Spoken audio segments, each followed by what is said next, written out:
from New York, making clear that we are talking about safe and sane common sense laws on the books, and I'm honored to be a co-sponsor of her bill. I want to just take a minute and go through a timeline of what has happened under the NRA's leadership in terms of the unraveling of laws that have been on the books. But because of the NRA's leadership, they have been unraveled. Let's start with the very first one. Between 1980 and 1987, the number of ATF, these are alcohol, tobacco, and firearm agents, was slashed by 21%, from 1,500 to 1,180, and the number of inspectors dropped from 655 to 626. Well, what was happening during that period of time? Well, during that period of time, there were more and more dealers. So why would the NRA be so interested in reducing the staffing of the ATF? In 1986, the Firearm Owners Protection Act was passed, again sponsored by the NRA. It set a high burden of proof to prosecute violations of federal gun laws. It limited ATF inspections to once a year, and weakened the penalty. It allowed unlicensed individuals to sell their firearms as a hobby, avoiding meaningful regulations and leading to an increase in gun shows. So what does that mean when you have to establish a standard that is so high that you end up not revoking any firearm dealer's license? Well, willfully, not knowingly, but willfully violating gun safety laws is the standard that's now on the books. It's an extraordinarily high standard.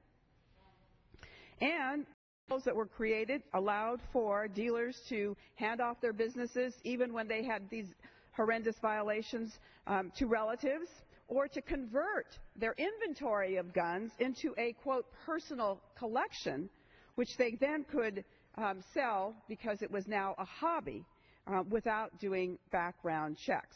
So let me give you one example. Example is Sandy Abrams. He was a member of the NRA Board of Directors. He was cited with over 900 violations of federal firearm laws at his shop, the Valley Gun, and 483 crime guns were traced to his shop. This is an NRA board member that violated the laws 900 times, and 483 crime guns were traced to his shop. So what did the NRA do? The NRA, in a subsequent bill, banned the tracing of crime guns. So what happened to him? Well, the only power that ATF was to revoke his license. So what did they do? No criminal charges were ever brought. Abrams transferred hundreds of his firearms to his personal collection, despite the revocation of his license, and faced charges of illegally selling those guns from his personal collection. 1986, the Firearm Owners Protection Act limited these inspections and weakened penalties. I mentioned that earlier.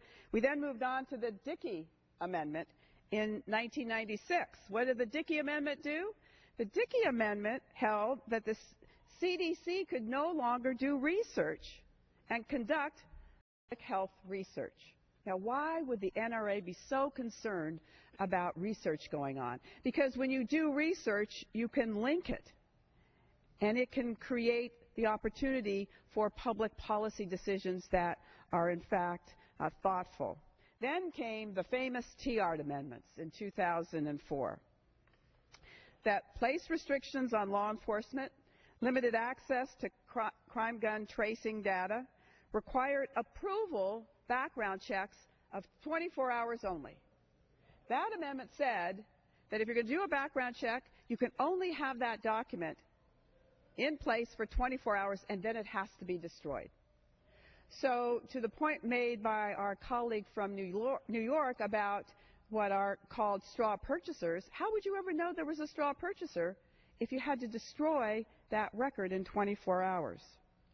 And then in 2004 came the assault weapon ban, sponsored by Senator Dianne Feinstein, and the chair then of the Judiciary Committee, our good Vice President, was also the shepherd of that bill.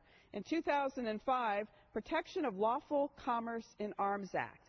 This was heralded by the NRA as being their biggest get ever, because that particular bill became law, and it protects gun manufacturers from civil liability suits.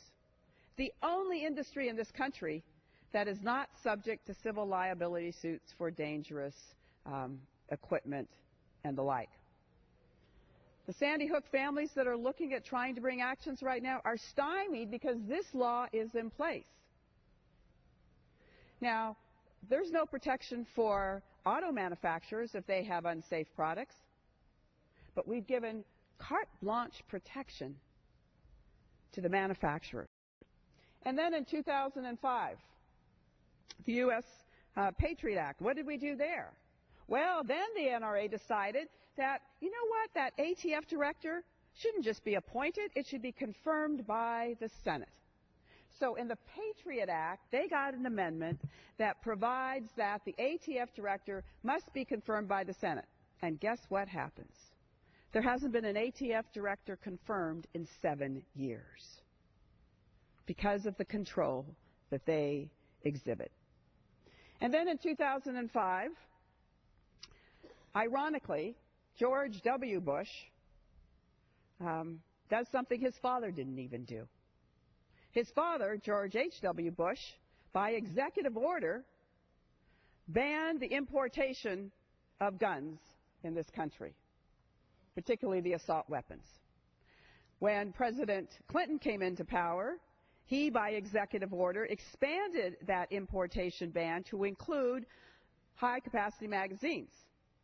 George W. Bush comes in as president, and he lifts the ban on the importation of assault weapons. And between 2009 and 2012, we have had 99 gun safety laws rolled back at the state level. That's what the NRA is doing. I now yield to my colleague from Rhode Island for his comments. Thank you.